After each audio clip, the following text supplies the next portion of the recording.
ਅੱਜ ਤਾਰੀਖ ਹੋ गई है 12 ਦਸੰਬਰ सन 2024 है ਤੇ दिन ਅੱਜ ਜੁਮੇਰਾਤ ਦਾ ਔਰ ਮੈਂ ਮਸਜਿਦ ਦੇ ਵਿੱਚ ਖਲੋਤਾ ਵਾਂ। ਮਸਜਿਦ ਦੇ ਲੈਂਟਰ ਵਾਸਤੇ ਤੁਹਾਡੇ ਅੱਗੇ ਤਾਮਨ ਦੀ ਅਪੀਲ ਪਿਆ ਕਰਨਾ ਕਿ ਆਪਣਾ ਆਪਣਾ ਜਿੰਨਾ ਹੋ ਸਕਦਾ ਹਿੱਸਾ ਪਾਓ। ਇਹ ਮੇਰੇ ਹੱਥ ਦੇ ਵਿੱਚ ਜਿਹੜੀ ਪਰਚੀ ਇਹ ਸਾਰਾ ਲੈਂਟਰ ਦਾ ਐਸਟੀਮੇਟ ਕਢਾਇਆ ਹੈ ਤੇ ਇਹ ਤਕਰੀਬਨ ਕੋਈ 12-13 ਲੱਖ 15 ਲੱਖ ਦੇ ਕਰੀਬ ਇਹ ਸਾਰਾ ਟੋਟਲ ਖਰਚਾ ਜਿਹੜਾ ਨਾ ਇੱਥੋਂ ਤੱਕ ਆਉਂਦਾ ਪਿਆ। ਸਰੀਆ 60 ਮਣ 250 ਰੁਪਏ ਕਿਲੋ ਹੋਵੇ ਤੇ 10,000 ਦਾ 1 ਮਣ ਬਣਦਾ ਤੇ 60 ਮਣ ਸਰੀਆ 6 ਲੱਖ ਦਾ। ਸੀਮਟ 200 ਤੇ 80 ਬੋਰੀਆਂ ਚਾਹੀਦੀਆਂ ਨੇ, 1500 ਦੀ ਇੱਕ ਬੋਰੀ ਏ, ਇਹ 4 ਲੱਖ ਤੇ 20,000 ਰੁਪਇਆ ਬਣਦਾ। ਬਜਰੀ 900 ਫੁੱਟ ਚਾਹੀਦੀ ਏ, ਮਤਲਬ 9 ਸੈਕੜੇ ਤੇ 1,35,000 ਰੁਪਇਆ ਬਜਰੀ ਦਾ ਬਣ ਜਾਂਦਾ। ਰੇਤ ਦਾ ਇੱਕ ਡੈਂਪਰ ਜਿਹੜਾ ਕਿ 5-6 ਟਰਾਲੀਆਂ ਵਿੱਚ ਪੈ ਜਾਂਦੀਆਂ ਨੇ, 48,000 ਰੁਪਇਆ ਰੇਤ ਦੇ ਇੱਕ ਡੈਂਪਰ ਦਾ ਬਣ ਜਾਂਦਾ। ਇਸੇ ਤਰ੍ਹਾਂ ਛੱਤ ਦੀ ਭਰਾਈ ਕਰਨ ਲੱਗਿਆ ਇਹ ਜਿਹੜਾ ਛੱਤ ਮਤਲਬ ਨਜ਼ਰ ਆਉਂਦਾ ਪਿਆ ਤੁਹਾਨੂੰ, ਅਗਲੀ ਗੱਲ ਮੈਂ ਤੁਹਾਡੇ ਨਾਲ ਸਾਰੀ ਸ਼ੇਅਰ ਕਰਨਾ। ਇਹ ਛੱਤ ਦੀ ਭਰਾਈ ਵਾਸਤੇ ਜਿਹੜੀ ਮਸ਼ੀਨ ਲੱਗੇ ਦੀ ਉਹ ਭਰਾਈ ਵਾਲੇ ਸਾਡੇ ਕੋਲੋਂ ਲੇਬਰ ਸਮੇਤ 50,000 ਰੁਪਇਆ ਲੈਣਗੇ ਔਰ ਜਿਹੜੇ ਨਾਲ ਮਿਸਤਰੀ ਮਜ਼ਦੂਰ ਲੱਗਣਗੇ ਉਹ ਕੋਈ 3 ਮਿਸਤਰੀ ਕੋਈ 2 ਮਜ਼ਦੂਰ ਲੱਗਣਗੇ ਜਿਹੜੇ ਉਹ ਸਵਾਰਿਆਂ ਛੱਤ ਨੂੰ ਜਿੰਨਾ ਕਰਨਾ ਉਹ ਕਮ ਸੇ ਕਮ ਕੋਈ 8-9,000 ਰੁਪਇਆ ਉਹਨਾਂ ਦਾ ਵੀ ਬਣ ਜਾਣਾ। ਇਸੇ ਤਰ੍ਹਾਂ ਬਿਜਲੀ ਦਾ ਸਮਾਨ ਜਿਹੜਾ ਵੇ ਜਿਹੜੇ ਵਿੱਚ ਵਾਇਰਿੰਗ ਵਾਲੇ ਪੈਪ ਪਾਣੇ ਨੇ, ਬਿਜਲੀ ਵਾਲੇ ਪੈਪ, ਉਹ ਫੈਨ ਬਕਸ ਲਾਈਟਾਂ ਵਾਲੇ ਵਗੈਰਾ ਸਾਰਾ ਉਹ ਪੈਪ ਉਹ ਕਮ ਸੇ ਕਮ ਵੀ ਕੋਈ 50,000 ਰੁਪਇਆ ਉਹ ਬਿਜਲੀ ਵਾਲੇ ਸਮਾਨ ਦਾ ਬਣ ਜਾਣਾ।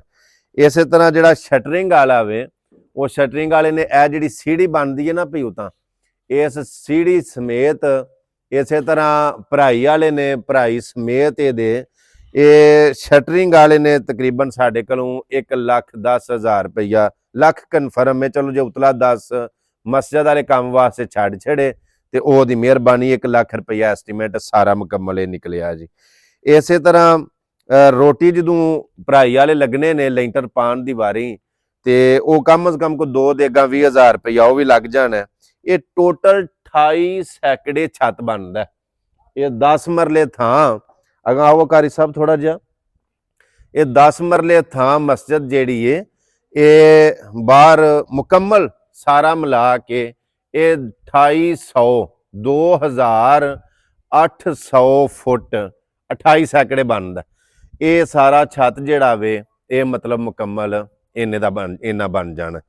ਸੋ ਜਿਹੜੇ ਸਾਡੇ ਵੇਖਣ ਵਾਲੇ ਪਾਕਿਸਤਾਨ ਵੇਖ ਰਹੇ ਹੋ, ਆਊਟ ਆਫ ਕੰਟਰੀ ਬਹਿ ਕੇ Europe, Gulf, America, Canada, Australia, German, ਜਿੱਥੇ ਬਹਿ ਕੇ ਵੀ ਤੁਸੀਂ ਵੇਖ ਰਹੇ ਹੋ ਸੁਣ ਰਹੇ ਹੋ, ਤੁਹਾਨੂੰ ਸਾਰਿਆਂ ਨੂੰ ਮੇਰੀ ਰਿਕੁਐਸਟ ਹੈ ਕਿ ਜਿਵੇਂ ਇਹ ਮਸਜਿਦ ਦੀਆਂ ਦੀਵਾਰਾਂ ਤੁਸੀਂ ਬੜੀ ਲਗਨ ਦੇ ਨਾਲ, ਬੜੀ ਮੁਹੱਬਤ ਦੇ ਨਾਲ, ਬੜੀ ਦਿਲ ਲੱਗੀ ਦੇ ਨਾਲ, ਬੜਾ ਪਿਆਰ ਕਰਕੇ, ਬੜੀ ਮੁਹੱਬਤ ਕਰਕੇ ਤੇ ਤੁਸੀਂ ਇਹ ਸਾਰਾ ਕੰਮ ਇੱਥੋਂ ਤੱਕ ਪਹੁੰਚਾਇਆ ਕਿ ਅਲਹਮਦੁਲਿਲਾ ਇਹ ਦੀਵਾਰਾਂ ਦਿਨਾਂ ਦੇ ਵਿੱਚ ਇਹ ਪਿੱਛੇ ਵੇਖੀਏ ਨਾ ਤੇ ਇਹ ਮਾਸ਼ਾਅੱਲਾ ਕਿੱਡਾ ਸੋਹਣਾ ਇਹ ਨਿਜ਼ਾਮ ਬਣ ਗਿਆ, ਕਿੱਡਾ ਪਿਆਰਾ ਵਿਊ ਬਣ ਗਿਆ।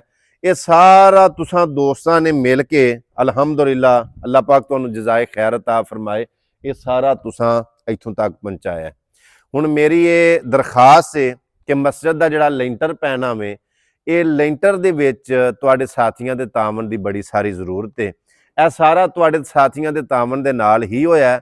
ਇਹਦੇ ਵਿੱਚ ਇਹ ਜਿਹੜੇ ਨਜ਼ਰ ਆਉਂਦੇ ਨੇ ਪਿਲਰ, ਇਹਨਾਂ ਦੇ ਉੱਤੇ ਨਾ ਬੀਮ ਪੈਣੇ ਨੇ ਭਾਰੇ ਕਿਉਂਕਿ ਵਿੱਚ ਸਰੀਆ ਮੋਟਾ ਪਏਗਾ। ਉਹ ਜਿਹੜਾ ਛੱਤ ਹੈ ਬੜਾ ਵੱਡਾ ਛੱਤ ਹੈ, ਉਹ ਫਿਰ ਛੱਤ ਦਾ ਵਜ਼ਨ ਉਹਨਾਂ ਬੀਮਾਂ ਦੇ ਉੱਤੇ ਆ ਜਾਏਗਾ। ਮਸਜਿਦ ਦੇ ਛੱਤ ਦੇ ਵਿੱਚ ਲੈਂਟਰ ਦੀ ਭਰਾਈ ਦੇ ਵਿੱਚ ਆਪਣਾ ਜਿੰਨਾ ਹਿੱਸਾ ਪੈਂਦਾ, ਰੇਤ, ਸੀਮਟ, ਬਜਰੀ, ਸਰੀਆ, ਭਰਾਈ, ਮਜ਼ਦੂਰਾਂ ਦੀ ਔਰ ਰੋਟੀ, ਸਾਰਾ ਇਹ ਸਾਰਾ ਅਸਾਂ ਸਾਥੀਆਂ ਨੇ ਮਿਲ ਕੇ ਹੀ ਕਰਨਾ। ਅੱਲਾਹ ਪਾਕ ਤੁਹਾਨੂੰ ਜਜ਼ਾਏ ਖੈਰ ਦੇ। ਮੇਰੇ ਪੇਜ, ਮੇਰਾ ਚੈਨਲ ਇਹ ਵਸੀਲਾ ਬਣਿਆ ਇਹ ਨੇਕੀ ਦੇ ਕੰਮ ਦਾ। ਸੋ ਅੱਲਾਹ ਪਾਕ ਦੀ ਤੁਹਾਨੂੰ ਜਜ਼ਾਏ ਖੈਰ ਦੇ, ਅੱਲਾਹ ਪਾਕ ਕਬੂਲ ਕਰੇ, ਸਦਕਾ ਜਾਰੀਆ। ਔਰ ਜਿਹੜੇ ਤੁਹਾਡੇ ਮਰਹੂਮੈਨ ਫੌਤ ਸ਼ੁਦਗਾਨ ਦੁਨੀਆ ਤੋਂ ਚਲੇ ਗਏ ਨੇ, ਅੱਲਾਹ ਜੰਨਤੁਲ ਫਿਰਦੌਸ ਦੇ ਔਰ ਤੁਹਾਡੇ ਸਾਰੇ दीनी दुनियावी ਕੰਮ ਅੱਲਾਹ ਪਾਕ ਆਸਾਨ करे। ਔਰ ਮੇਰੀ ਰਿਕੁਐਸਟ ਇਹ ਵੇ ਕਿ ਜਿੱਥੋਂ ਤੱਕ ਹੋ ਸਕੇ, ਜਿੰਨਾ ਕਰ ਹੋ ਸਕੇ, ਆਪਣੀ ਗੁੰਜਾਇਸ਼ ਦੇ ਮੁਤਾਬਕ ਨੇਕੀ ਦੇ ਕੰਮ ਦੇ ਵਿੱਚ ਹਿੱਸਾ ਲਓ। ਆਪਣੀਆਂ ਦੁਆਵਾਂ 'ਚ ਯਾਦ ਰੱਖਿਓ। ਆਖਰੀ ਗੱਲ ਇਹ ਵੇ ਇਹ ਲੈਂਟਰ ਦੀ ਭਰਾਈ ਵਾਸਤੇ ਬਾਕੀ ਤਾਂ ਸਾਰਾ ਮਾਮਲਾ ਜੋ ਵੀ ਕਿ ਲੈਂਟਰ ਦੇ ਵਿੱਚ ਰੇਤ ਬਜਰੀ ਸੀਮੈਂਟ ਸਰੀਆ ਵਗੈਰਾ ਵਗੈਰਾ ਜੋ ਕੁਝ ਵੀ ਚਾਹੀਦਾ, ਇਹ ਮਸਜਿਦ ਦੇ ਲੈਂਟਰ ਵਾਸਤੇ ਸ਼ਟਰਿੰਗ ਅਸੀਂ ਉਦੋਂ ਕਰਵਾਵਾਂਗੇ ਜਦੋਂ ਸਾਡੇ ਕੋਲ ਗੁੰਜਾਇਸ਼ ਹੋਈ, ਪਤਾ ਹੋਇਆ ਕਿ ਇੰਨਾ ਕੁ ਹਿਸਾਬ ਕਿਤਾਬ ਸਾਡੇ ਕੋਲ ਬਣ ਗਿਆ ਤੇ ਹੁਣ ਇਹਦੀ ਸ਼ਟਰਿੰਗ ਕਰਾ ਲਈਏ, ਕਿਉਂਕਿ ਬਹੁਤੇ ਦਿਨ ਸ਼ਟਰਿੰਗ ਲੱਗੀ ਨਹੀਂ ਰਹਿ ਸਕਦੀ। ਸੋ ਸ਼ਟਰਿੰਗ ਜਦੋਂ ਹੋ ਜਾਣੀ ਹੈ ਤੇ ਫਿਰ ਦਿਹਾੜੇ ਦੂੰ ਦੇ ਵਿੱਚ ਉਹ ਬਿਜਲੀ ਵਾਲੇ ਪੈਪ ਪਾ ਕੇ ਨਾ ਫਿਰ ਲੈਂਟਰ ਪੈ ਜਾਣਾ। ਸੋ ਸਾਥੀ ਆਪਣਾ ਆਪਣਾ ਤਾਵਨ ਕਰੋ ਤਾਂ ਕਿ ਸ਼ਟਰਿੰਗ ਕਰਾਈਏ ਤੇ ਲੈਂਟਰ ਦੀ ਭਰਾਈ ਹੋਵੇ। ਅੱਲਾ ਦੇ ਘਰ ਦਾ ਤੁਸੀਂ ਛੱਤ ਪਵਾਓ ਦੇ ਔਰ ਅੱਲਾ ਪਾਕ ਦੀ ਜ਼ਾਤ ਤੁਹਾਡਾ ਸਿਰ ਟਕੇ ਦਾ, ਤੁਹਾਡੇ ਸਿਰ ਤੇ ਆਪਣੀ ਰਹਿਮਤ ਦਾ ਸਾਇਆ ਕਰੇਗਾ।